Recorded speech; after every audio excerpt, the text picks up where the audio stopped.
Okay, good afternoon and welcome. This afternoon session on 10 extraordinary things to achieve with integration services. This has been a pet presentation of mine for some time, and I've just had the opportunity to upgrade it to the new feature set in Integration Services 2012. A little about myself. I am Australian. I've been living in the US for the past 4 years, so my accent is a little confused. But I have worked in the SQL Server BI space for now over, I think, 12 years. Starting with the 2000 release of the product, specializing mainly in in analysis services, but find that integration services becomes a necessary in preparing the data in order to produce the data model on top of it. I've been a trainer for the past 10 years. I specialize in producing content, hands-on labs, still active as a trainer, and recently I was here for the BI Academy last week. Who was here for that? So a good number, a good dozen or so of you. Welcome back. And welcome to the rest of you to share with me what I think are some extraordinary features that ship with the product. So be aware that this session has been developed to inspire you with the potential that can be achieved with SQL Server 2012 integration services. It has not been designed as an introduction, so there is some expectation that you know how to assemble a package, that you know what control flow is, that you know what data flow is. We'll be exploring beyond the basics in this session. Attendees with no prior experience, welcome to stick around because you'll learn about what you can do, and it will perhaps make you more eager to become skilled in this product. Here's the session outline. 10 things. It was actually a challenge to come up with what made the cut. There are so many extraordinary things I think you can achieve with this product, but I've narrowed it down to these 10. I'll actually welcome your feedback during the evaluation process if you've got any comments about what should have made it, what didn't. In fact, what your favorite might be something great to hear about as well. And then I'll revamp the deck for future presentations. So it's really just a matter of working through this session outline, starting with a reasonably straightforward one, and that is the ability to export or import binary data, typically photographic information, JPEG, for example. So we have the export column and the import column. So in the data flow, the export column can be used to export data, binary data that you've retrieved from a source, and it's a row transformation. So each row passing into it will produce a file on the file system consisting of that binary data. Why I think this is more relevant today is that if you're familiar with the tabular data modeling approaches with Power Pivot or the new tabular project, one of the optimizations to support Power View is to provide images to Power View. And while you might have that binary data inside your relational data source, it's not necessarily a good place to keep it for the data modeler because replicating that data in a data model could be expensive. All right, the preferred practice would be, if you have large volumes or large sizes of files, would be that you store them externally, expose them through a virtual directory on a web server, produce a calculated column with a fully qualified URL to that image. And so here's an approach that you can use to get those files created. So I have a demonstration for each of these. Welcome to my project. I'll just point out this project is to populate a data warehouse. It has some extra tasks like exporting photographs. So I have a package dedicated for this.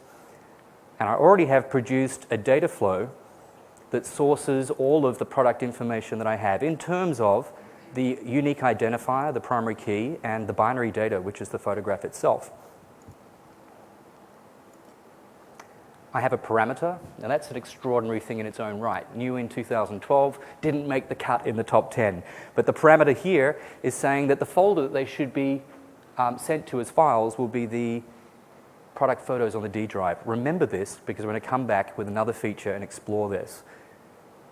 In the data flow then, I have a derived column that produces this calculation, a new column named file path that pretty much concatenates the value of that parameter to a backslash to the id.jpg.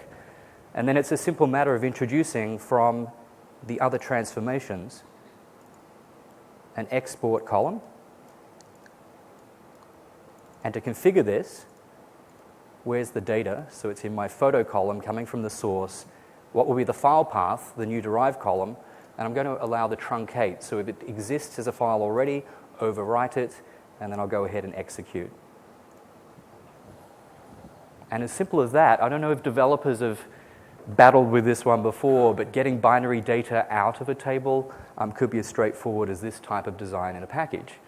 The reverse is achieved through the import column. Okay, time doesn't permit. I would love to show you, but in a 60-minute session, that made the cut today.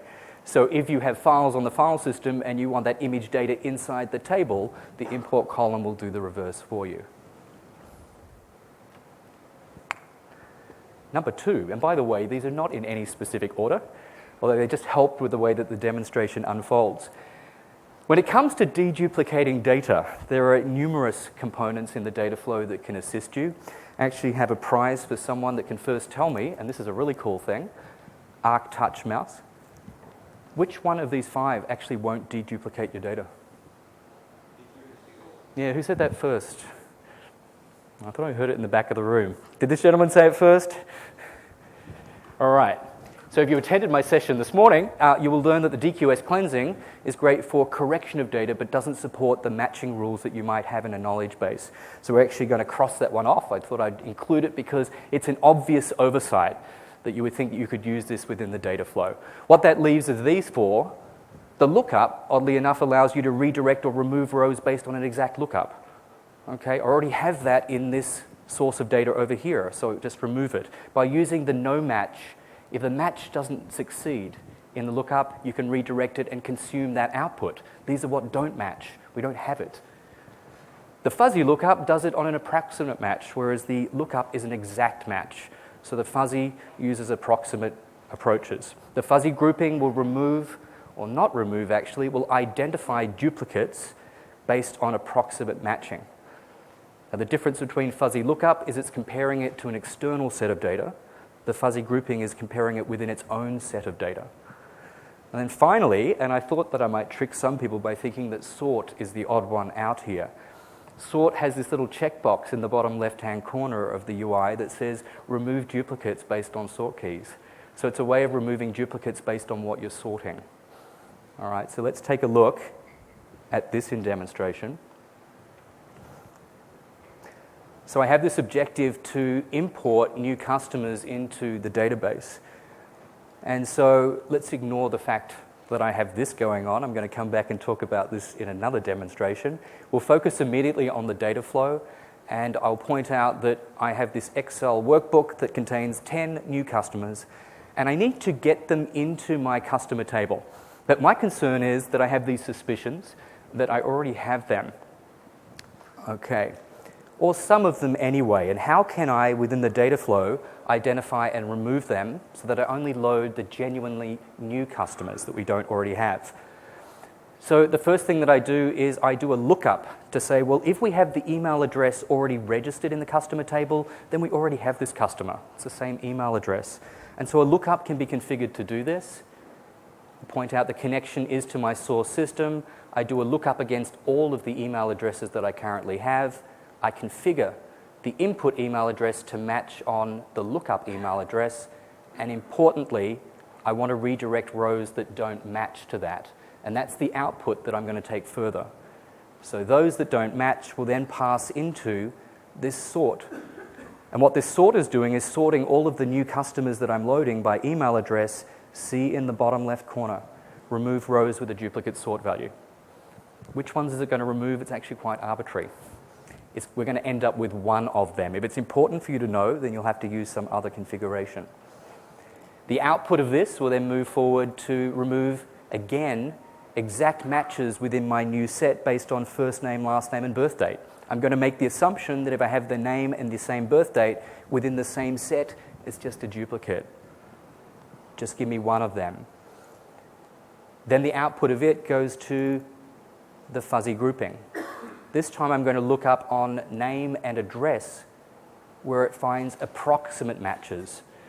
So see the way that I've checked that I want first name, last name, and the address attributes to be fuzzy looked up. You'll see here on the Advanced tab that what it's going to output will be a score that if it thinks that it's a duplicate, how close is it to one of the existing rows within that set? And I'll show you the values that it comes up with shortly. But as I mentioned on the slide, the fuzzy components will help identify. They won't actually remove for you. They'll provide those extra statistics that you can then use downstream, as I do here in a conditional split, to say, if the score is less than 1, then it's a duplicate. And I'm going to go ahead and then consume the no duplicates that are output from this transformation. I then pass that into another lookup. So now I'm at the point where do we already have against the source system the first name, last name, or birth date? So I perform a lookup against the exact matches of what we already have, and then I redirect the ones that don't match. And then finally, for what's left over, let's use a fuzzy lookup in case we still have it in the source system, but it's not an exact match. And so here, using a fuzzy lookup, I'm matching the columns in the source. Well, first of all, notice that I'm not passing through the statistics that were generated by the fuzzy grouping. They're no longer relevant to the data flow, but I'm passing through the first name, last name, and the addresses. And then I'm asking it to look up the most closest matching customer ID that it can find. Now, in addition to returning that customer ID, it will return a statistic that I can then use, and that will be how similar. And anything that I'm saying is greater than 90% similar, we already have. And therefore, I'm only interested in consuming the no match, which is less than 90%. Okay, there's a lot that's going on there, but what I'd like to point out is that you have flexibility and a rich set of components that will allow you to help detect duplicates, either within the same set that's passing through the data flow or against an external set. I'm not going to run the package just yet. There's a little more to be done, and then I can execute. Number 3, implementing custom logic with scripts. So custom logic can be implemented with your favorite .NET programming language, whether it's VB.NET or C#.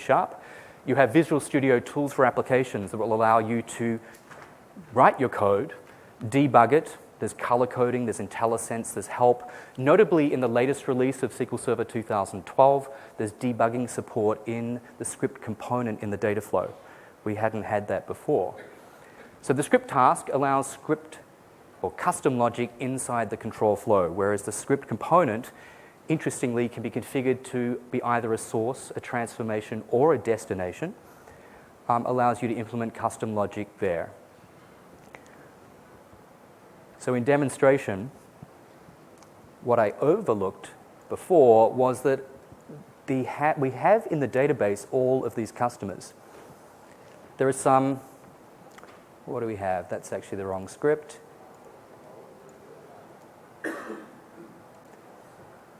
There are presently 18,484 rows in this query. That's all my customers in the sales database.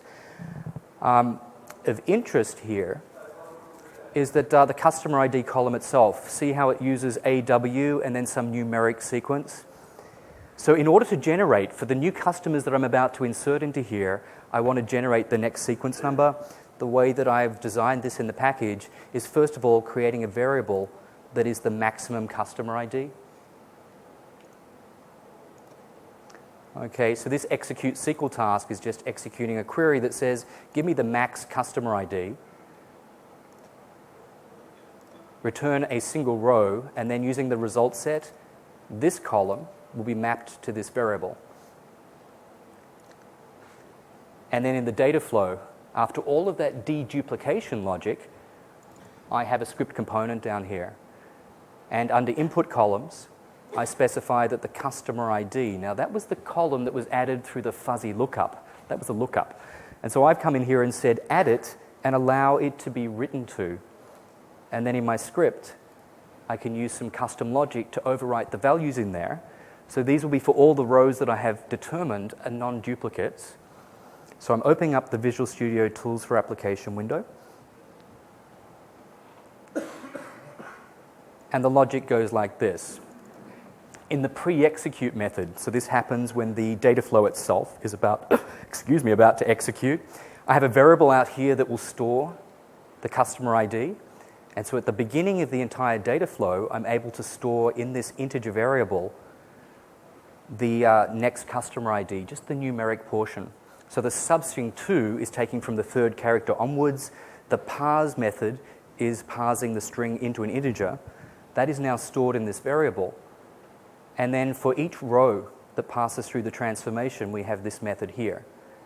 I increment that variable by 1, and then to the customer ID column, I go ahead and assign this expression, AW plus the customer ID formatted to 8 places with leading zeros. So now I'm ready to go ahead and run this package. Let's discover what deduplication happens. So of the 10 rows that are being sourced from this Excel workbook, this is what we see. And I have a couple of data viewers that let us see the outputs of the fuzzy components. So far we see of the 10 rows, only 9 were output based on a lookup. One of the email addresses we already had in the customer table. Here with the sort, again, one was removed because it identified that there was a duplicate email address. And then another row was removed because there was a matching first name, last name, and birth date. So now we're down to 7. The fuzzy grouping assesses those 7. So see the first statistical column here? Each row gets a unique in key. But see here with the key out, it detected that this last one was actually the same with this type of match statistic. And the reason for that, if we look at Teresa here, is because we're matching on first name, last name, and address. Note the abbreviations here meant that it was close, but not close enough. So it doesn't end up being included in our result. So moving on, this is the data viewer for the next fuzzy component. This time the fuzzy lookup looking against the existing customers that we have. So of the 6 rows, the statistics of interest are right down the end. Overall, what is the similarity? And you can see that 3 of them are very, very close. Our threshold was 90%. So if anything is less than 90%, which are these 2, then we don't have them in the source table. And then finally, they went into the script. The script component was able to generate the next 2 keys, and the data, only 2 out of 10 made it, were loaded into the table. So in fact, if I return to the original query here, we had 18,484, and now you can see we have 18,486. In fact, if I show you the last 5, these were the 2 that made it, and they have the correct keys.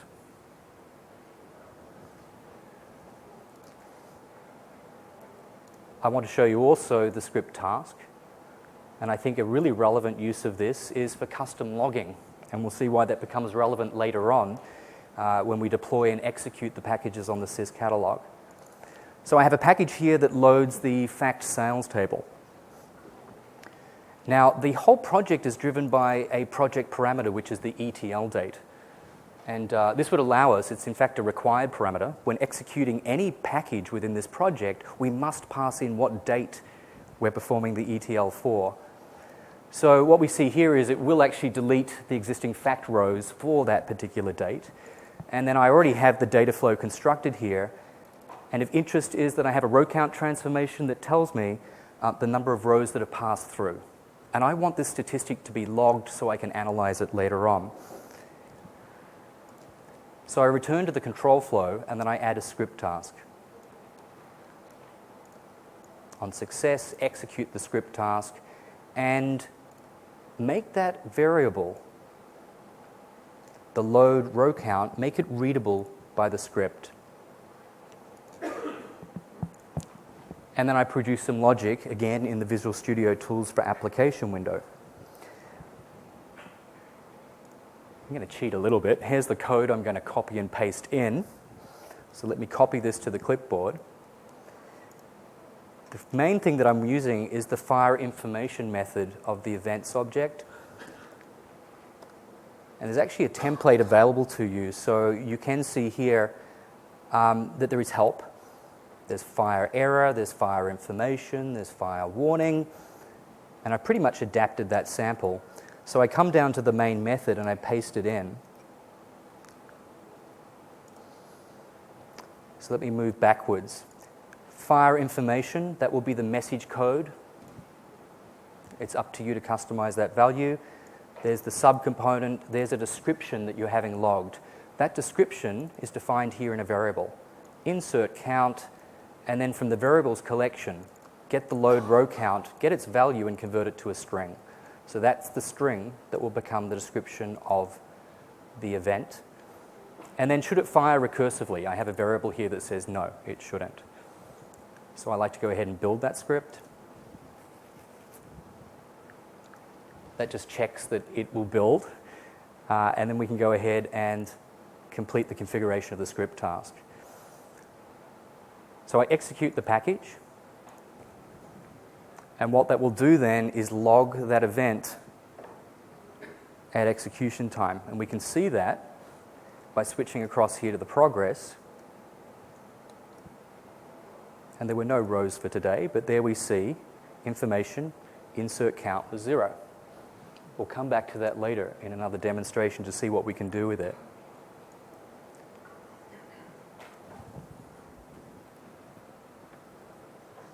That was implementing custom logics both with the script component in the data flow and the script task in your control flow. Number 4, CDC. What does CDC stand for? Sorry, too many people got it right at the same time. I had a thumb drive to give away. Okay, change data capture. It's a feature supported in the Enterprise edition of SQL Server. It's a database engine feature. This is an efficient way of storing and therefore retrieving what changes happen on a table. The traditional and still a common way that when we populate dimension tables, what we're looking for in a source system is what is new and what is changed and possibly what is deleted in the source system. And we need to replicate those changes across to our dimension table. So the common way of doing this is to retrieve all source data and do some correlation with what you have in the dimension table and then do some checking. What is new, i.e. what don't we already have in the data warehouse, and what we do have, and there's significant changes or changes of interest, let's implement those changes into the dimension table. It's pretty much a synchronization from source into the dimension table. The fact is that that correlation can be extremely expensive and therefore slow when you have large sets of entities, like customers. So the change data capture is a really cool way to very efficiently store those changes and to query them through an API. Just give me the net changes that have happened on that table since I last used it. So this is a feature supported in both SQL Server Database Engine, and Oracle supports it as well. In SQL Server 2012 Integration Services, 3 additions were made to the toolbox. In the control flow, you have the CDC control task that allows you to manage the life cycle of the package. Essentially, it stores the log sequence number, which allows you to know where we finished at the last execution, and you'll use that point to move forward incrementally with the next package execution, probably 24 hours later. In the data flow, you have the CDC source and the CDC splitter. The source allows you to retrieve from a CDC enable table, and the splitter is going to split out into 3 outputs. What's new, what's changed, what's deleted, and then it's up to you to do what you need to do with that. Let's see this in demonstration by seeing the older and less efficient approach. You may well be familiar with it. Here for my product table, the approach is used here to load the product dimension. Bring in everything from the data warehouse, bring in from the source, and do a merge join. You typically do a left outer, and what can't be matched is a new product. And what can be matched, we use a conditional split. Has this value in this column changed compared to this volume? And so on and so on and so on and so on. And if it has, go ahead and perform some type of update to synchronize that change. Not efficient if I had tens of millions of products. So what I do then is I show you that I have no customers in my dimension table yet. This is important. I'll explain why. I am then going to enable CDC on the AdventureWorks source system. That's database-wide. And then at table level, you can enable CDC, and I'll do that on the sales customer table. And what it's doing then is creating all sorts of system tables.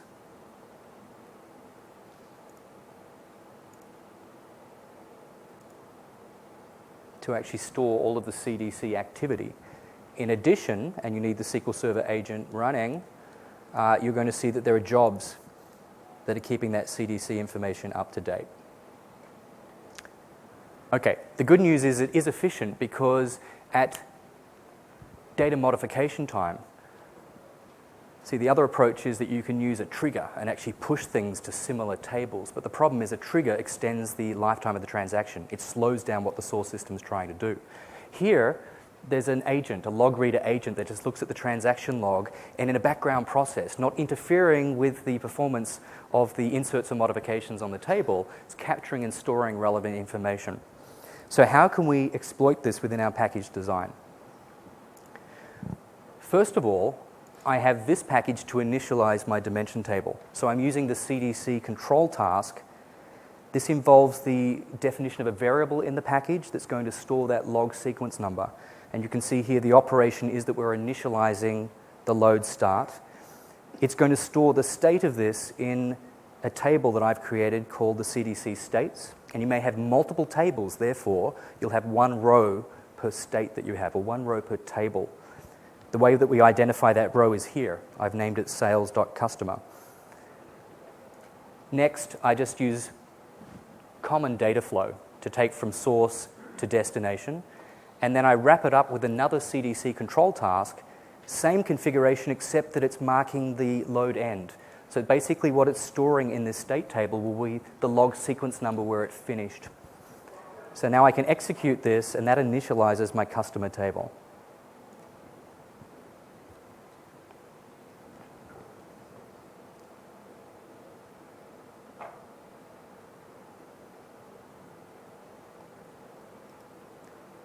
If we switch across, we can actually see in that CDC states table,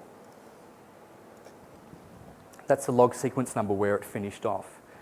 Now what that means is for incremental loads now into that table, we have another package which would be to load the data warehouse.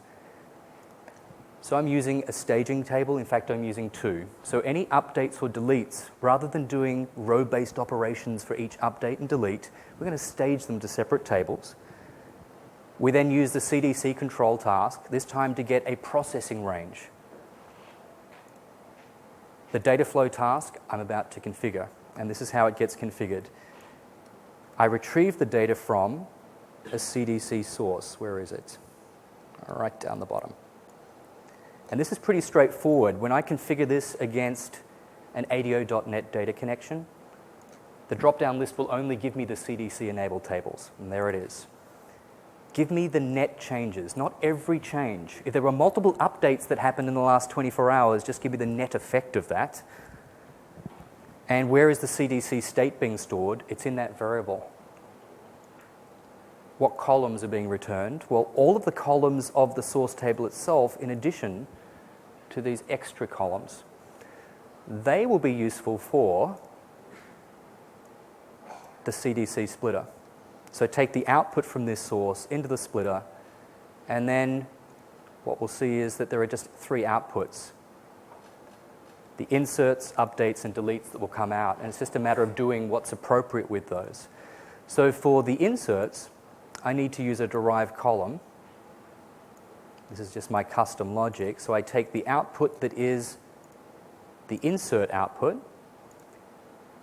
I configure a derived column that is the created date. And I'll just use the package parameter, which is the ETL date for it. And then I can just push them straight into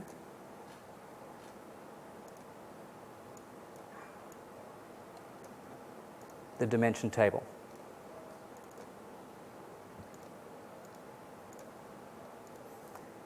And that's my dim customer, and we'll see that everything maps nicely across. For the updates, introduce another destination and take the update output.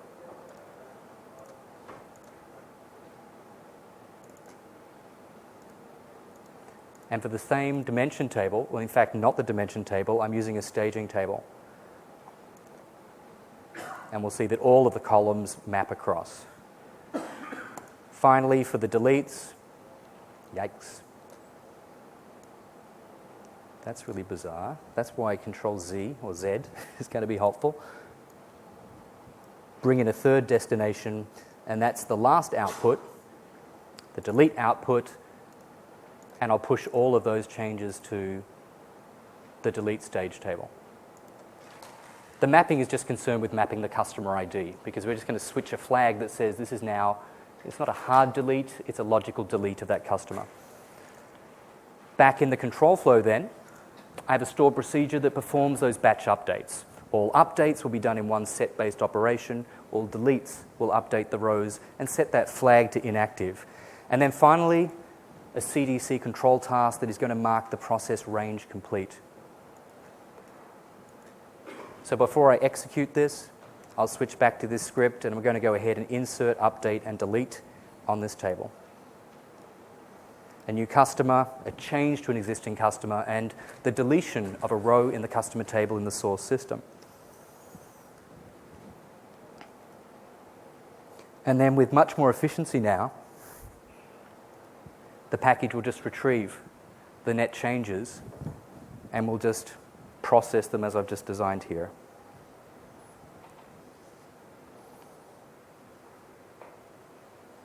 No rows. Can anyone tell me why? CDC hasn't fired yet. Yeah, so essentially it's a background process, thank you. What's happened is that it could be some seconds before the log reader agent has done its job. All right, so if we execute this again now, it should work. That just reinforces the point that it doesn't happen synchronously with the modifications that I performed against the table. Am I correct? Yes, there we go. So all the rows have been passed through.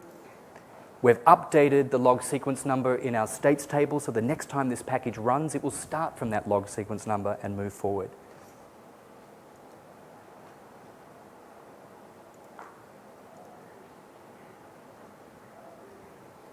And now we have a total of 18,487 customers. That's change data capture and how you can easily produce packages on top of CDC-enabled tables. Number 5, I have a question. Yes?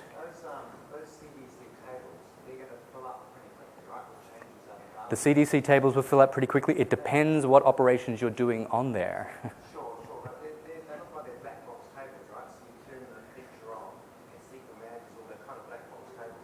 Yes. How do you put policies around? Because like some really busy tables, you get chocolate pretty big. I'm not sure if you can do policies, but you can change the frequency of cleanup. So because you know this is a 24-hour ETL process, you don't need to really keep the history beyond 24 or 48 hours.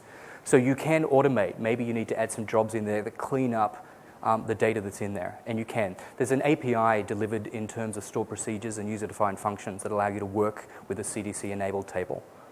Okay, so that would be a question for another session. You could, in fact, dedicate a full session to how CDC works and how to maintain it. Number 5, and you may well have seen this morning if you attended my session on data quality services and master data services. I won't assume that you were at that session, but new in SQL Server 2012 is a new service for cleansing data quality services, and correspondingly in integration services, there's a new transform that allows us to leverage the knowledge base that we have on the service. So this implements data cleansing, but notably not deduplication in the data flow. The configuration I'll demonstrate.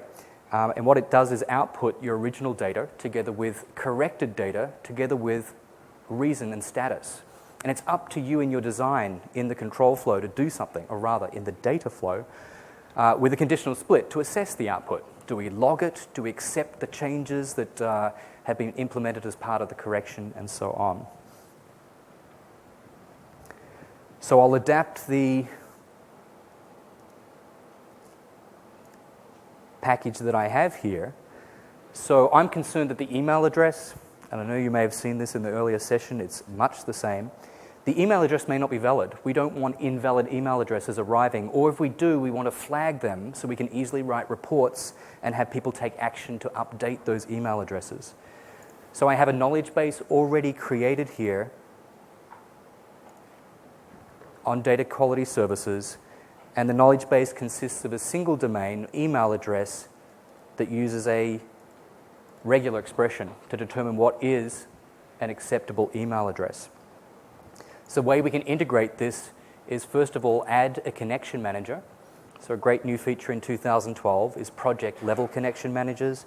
We have a DQS type, and all it needs is the instance where it's hosted. I'd like to rename that to clean it up.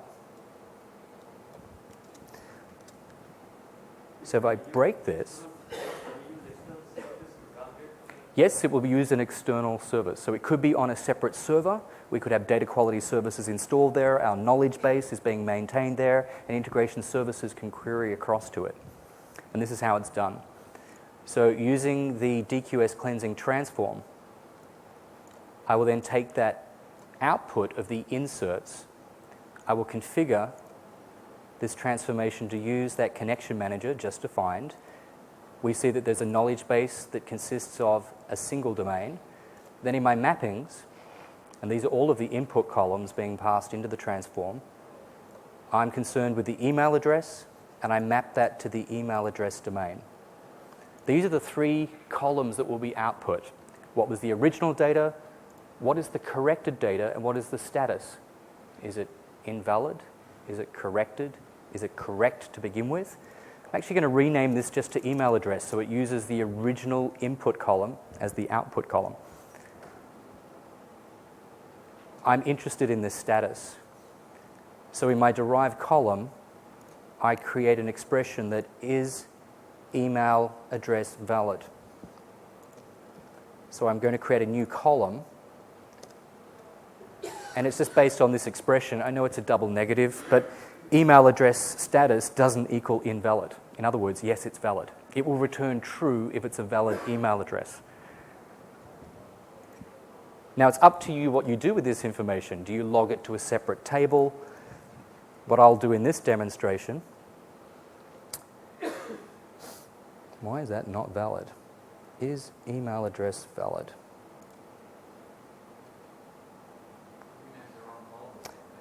Did I? So I should have renamed this one email address. That one should be email address status. Thank you. So who said it's not connected? Thank you. I'm going to do an underarm to you. Close enough. So this component had no concept about what was being passed to it. I needed to connect it. So let's try that again. It's this expression, and it's is email address valid. All right. One last change is to come into the mappings to the destination. I already have this column in the source system. It defaulted to no, unless you tell me otherwise, and now I just map it across. So before I run the package again, I'm going to go ahead and insert 2 new customers. Notably, Jane has an invalid email address. Just at Hotmail isn't going to work. Nor is the attempt to insert them into the wrong database. All right, this one, invalid. Toby, not a problem. Let's go ahead and execute.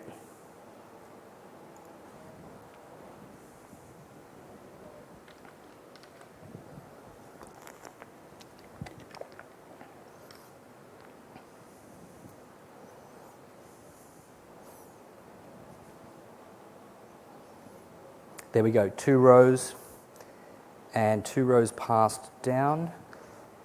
Why does it look like, there we go. DQS has done its job, still 2 rows are passing through. And if we now query and look at the 5 last customers added, there's Jane. And we see that this email address is not valid. So it's now easy to run a report off this table and have someone action and update those. There's cleansing data with data quality services. Halfway through. Data mining is a favorite topic of mine. So the fact is that we could have mining models out there, and we can also integrate prediction queries and bring results back into the data flow. So the component notably includes a DMX query builder. The columns that you add here will be added to the output, and then you can do something with them. So potential could include cleansing of data through data mining logic and patterns and models that you have, filling in missing values. Better to have a predicted value than nothing in certain situations, or extending source data with predictions, which is my demonstration here. So a quick look at a model that's already been built.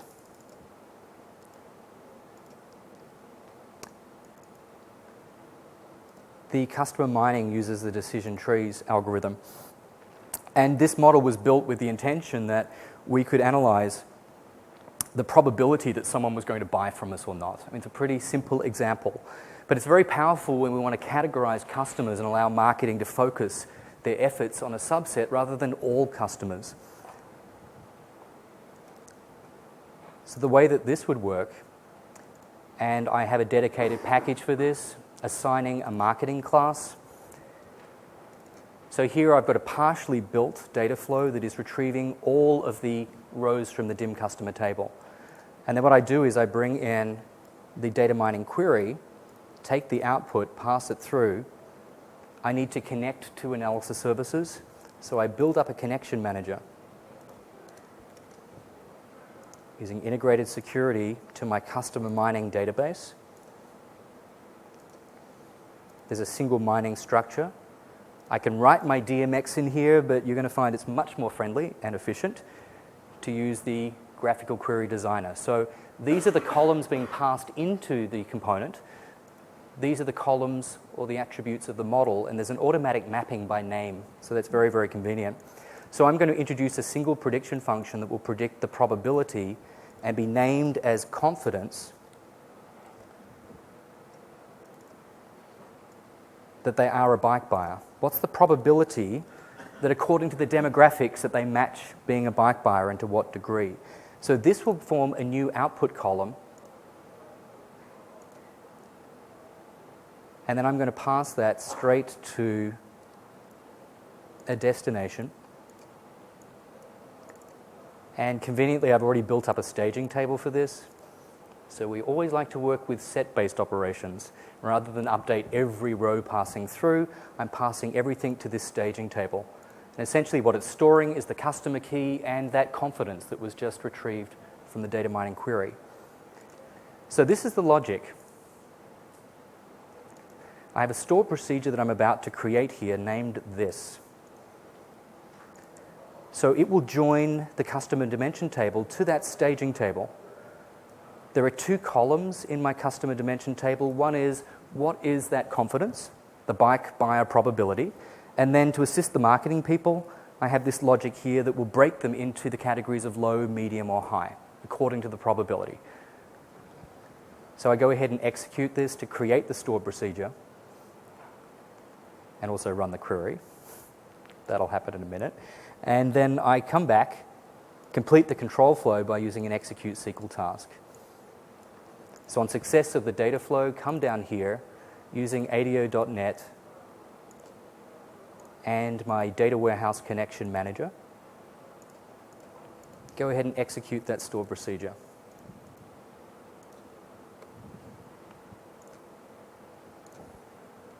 So to integrate data mining results is reasonably straightforward.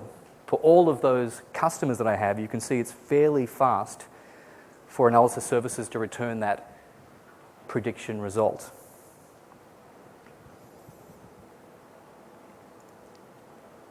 And then we have the updates occur. And then just to take a look at the results here, we can see now that for all of my customers, I have a probability and a classification to a marketing class. Just out of interest, you can see this type of report can now be done. What sort of split do we have? About 7.5% are our high-value customers. And we'll send them the expensive brochure. For the medium, we might give them a phone call. For these, they're a lower priority. All right.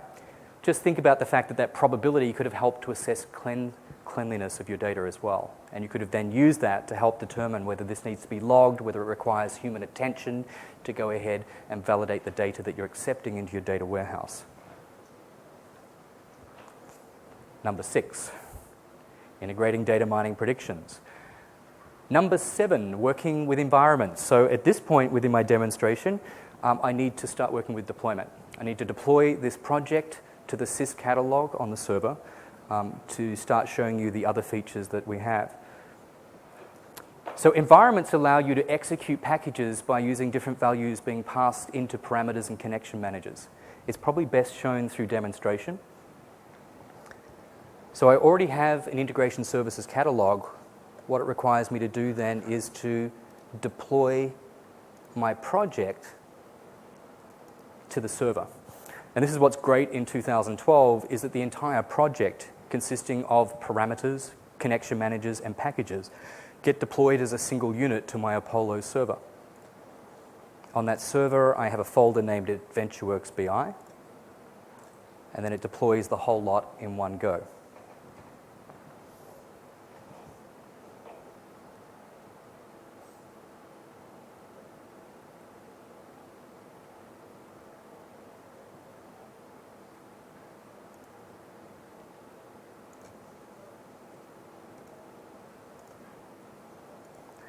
So,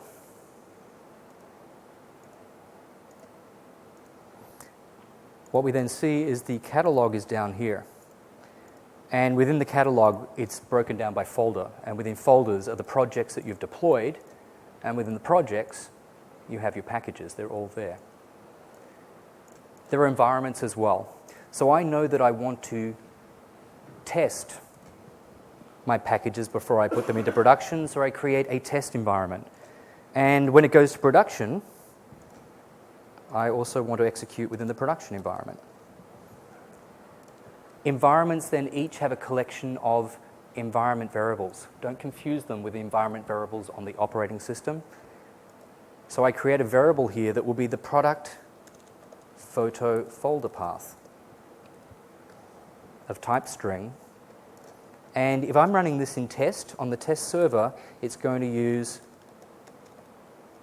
this folder here. If I'm going to run it on the production environment, I'm going to have a variable of the same name, so I copy that in, same type, but it's going to use the Apollo server and a share that's named product photos.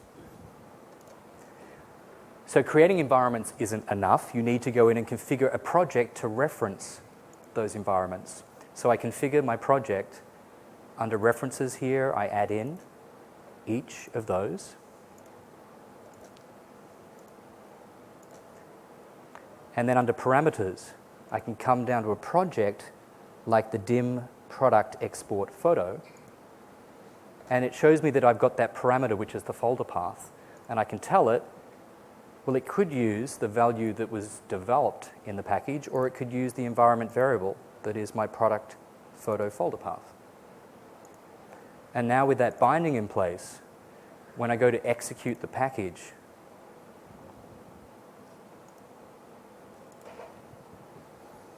so be aware there's an ETL date. Because that was a project parameter, then every package will have it. So I need to satisfy it with the required value. And then for the folder path, note that when I select an environment here like production, it knows that it will take the value from that environment variable. And then I can just execute. And the default behavior when you execute here in Management Studio is that it will open up a built-in report. And so we'll see in the report here that summarizes the execution that it shows over here the parameter values that were passed in. And sure enough, it was the Apollo share that was used in that execution. So that's the concept of an environment. Think beyond just dev, test, and production. It could be that you've got different classifications of customers and you want to reuse the same package design, but for different classifications you might pass in different values. So it can be adapted to other types of solutions. That's working with environments. Next.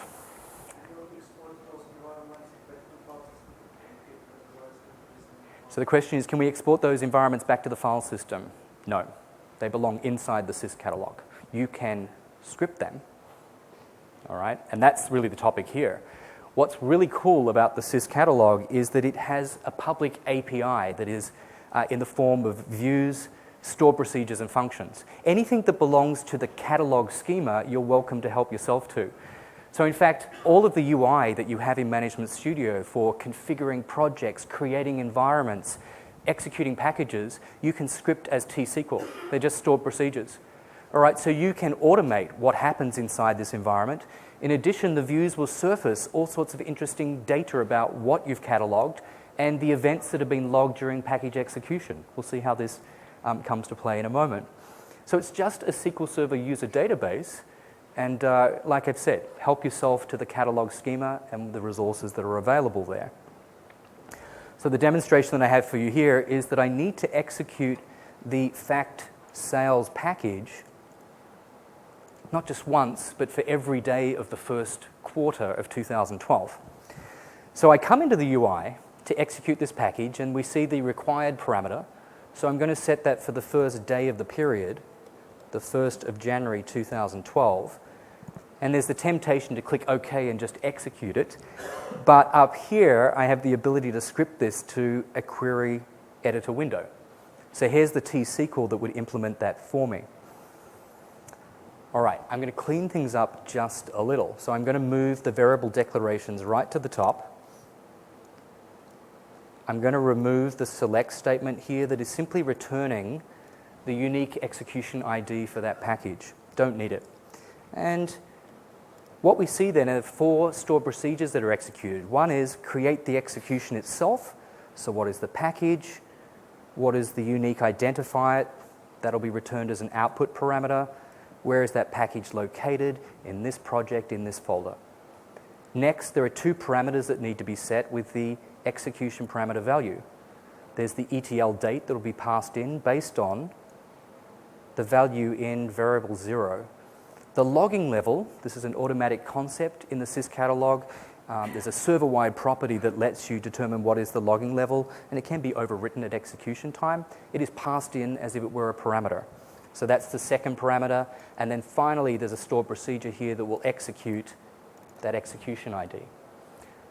So just clean this up a little. That's my first date. I can then come in here and just use standard T-SQL, while that variable is less than the 1st of April. Then execute those 4 stored procedures. Increment that variable with each loop.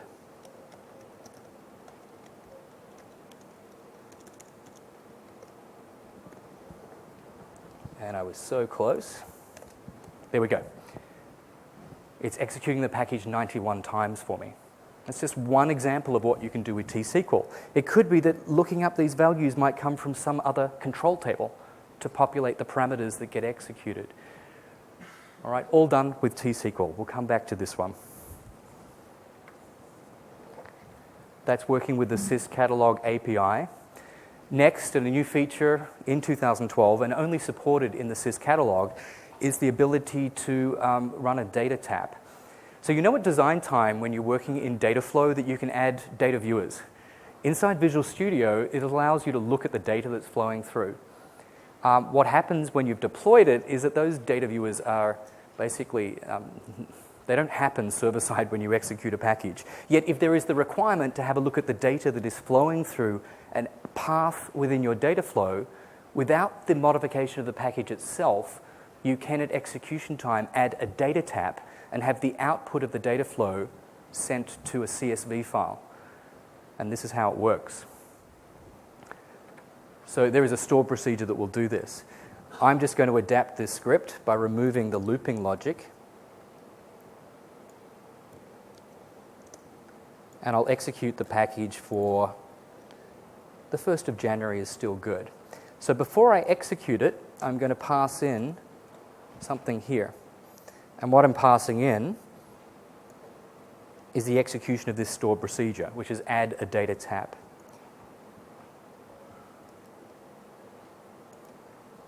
So I'm mindful that this script is still executing.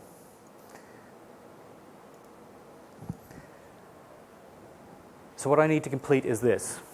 It knows the package we're executing because that's set here in the create execution stored procedure. Within the package, it wants to know what is the path to the data flow, because of course there could be multiple data flow tasks in the single package. So the easy way to look that up is to go to the package design, and yes, you do need to know this in order to add a data tap. And you'll find that there is a property of the task itself, which is the package path. That's the path within the package to get to that control flow task. So I copy that and paste that into that parameter. And then within the data flow, because you could have multiple components, which output are you adding the data tap to? So in this demonstration, I will do it to this output here. So the selection of that path, there's a property here called the identification string. And I copy it, and I pass that in. And then finally, what will be the name of the file? My sales output data. And then I execute. So it executes the package as normal.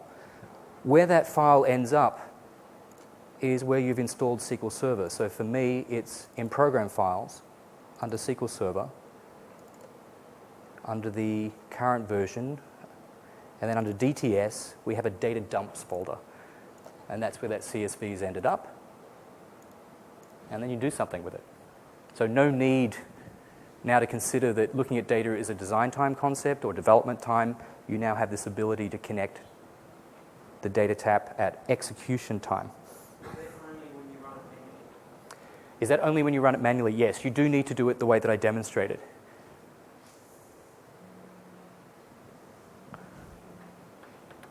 Okay, that was number 9, the data tap. The timing is good. I think I have 5 more minutes to get through number 10. And because I'm an analytic person and I love working with analysis services, I couldn't help but overlook the fact that we have this wealth of data that's being accumulated in the catalog in the form of events that are firing off when packages are being executed. So syscatalog views can surface a wealth of information that can help produce analytic and reporting solutions.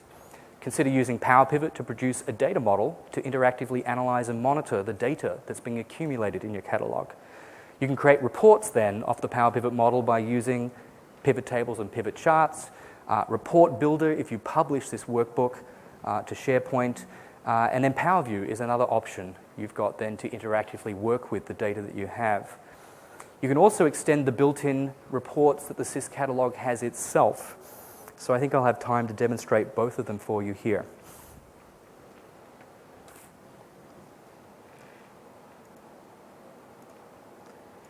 Here's a query that joins 3 of the syscatalog views together. The executions that have happened, the parameter values that were passed in at execution time, and the event messages that were actually raised and stored. So I join all of them together, and then I filter by a particular package name, which is my fact sales. I'm interested in the parameter ETL date, and I'm interested in events that have that code 999999. Do you recall in my script task? I then logged the number of rows that were actually processed. I'm also filtering where the parameter value is within the current year. So a couple of things to point out here is that I am prefixing the views with the name of the database, and I am using the current year, and let me explain why in a moment.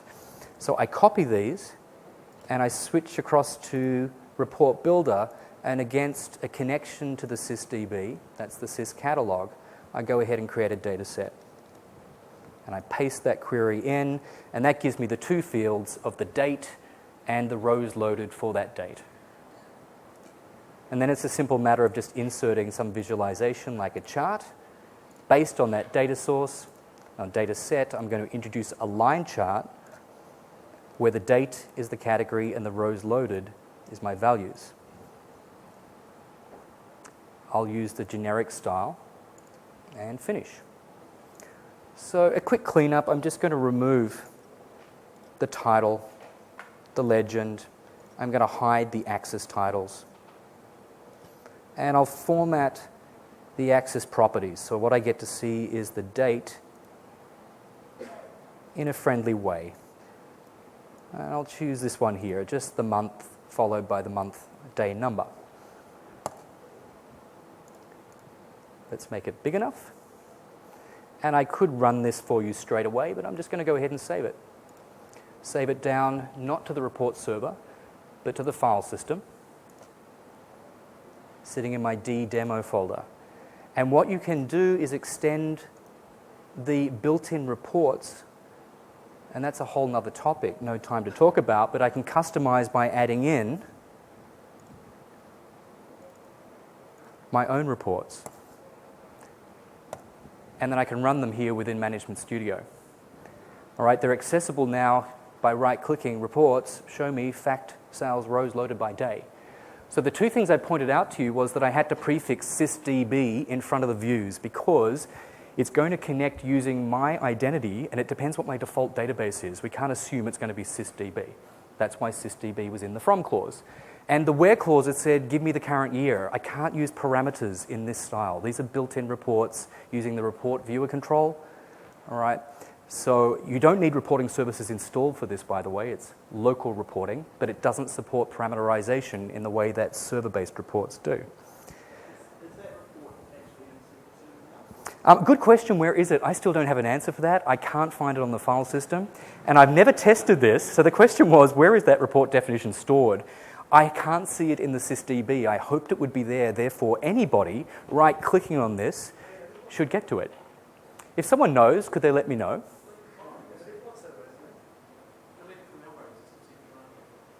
It won't use it. So if I delete it from the operating system, I'm pretty sure it won't. So if I come down to my demo folder and I delete it from here, and then we close this, and then we rerun it. Oh no, it has gone. I'm pretty sure I tested this in CTB3 and it was still working, but maybe I got it wrong. So there you go. It is based on the local reports that I have. Thank you. Can I give you a prize for that? Or an exam certificate? All right, come see me at the end. I have one for you. All right, I have got -1 minute to show you one more thing. So the Power Pivot workbook here. So creating tables in Power Pivot, like my execution is just based off this whopping query that queries the views within the sysdb database. It's very, very easy to work out what this information means. So I don't have time to go through that now, but if I've published that to SharePoint and I open up Power View, then I can do something like this. Let's build a report that allows me to analyze the rows loaded by day because I have that event that's firing off the rows that are being inserted. So I go ahead and I create a slicer that supports interactivity. I know that's a little hard to see, but I'm filtering by the year 2012. I then bring in another slicer for month, and I create a slicer on it, and I'll filter on January. We'll move that to the side. And then I've also got the packages table. So there's all the packages that are being cataloged, and I create a slicer for it as well. I'm going to put this in full screen mode in a minute. You'll get to see the completed design. So there's some interactivity to filter by year, month, and package. And then I'll introduce a report by day, and I have these measures that will tell me execution times and rows loaded. And I will create a column chart for it. So now switching across to full screen mode, hopefully you can see that a little better, is that we can come in then and analyze what happened on certain days, how many rows were loaded, what happened in February, what happened in March. And this really emphasizes the point that the resources that you have available to you in the Sys catalog are just like any other data store. In fact, you might use integration services to perform ETL from its catalog. That's sort of bizarre when you think about it, all right? But it might well be worth analyzing. So that arrives me at the end of the top 10, according to me anyway, extraordinary things that you can achieve with SQL Server 2012 integration services. There were 10 demonstrations. In summary, we see a rich set of features, capabilities, delivered around a robust, flexible, fast, scalable, and extensible architecture that is integration services now in its 4th release. While it's primarily designed for ETL processes, it's useful in many other scenarios, and I've hoped to inspire you with what you can achieve with the product. From a related point of view, here at this conference, there were some sessions that covered integration services as far as EIM, and there is an exam that maps to this. Other resources are available at the standard locations. We very much appreciate your feedback, so your evaluations are very, very useful for us, especially because this is the first time that I presented this topic. I would love to hear from you if you think that something is missing, if something deserved more attention, or just what your favorite feature was that might just need more emphasis. Please let me know. Otherwise, thank you very much for your time and attendance.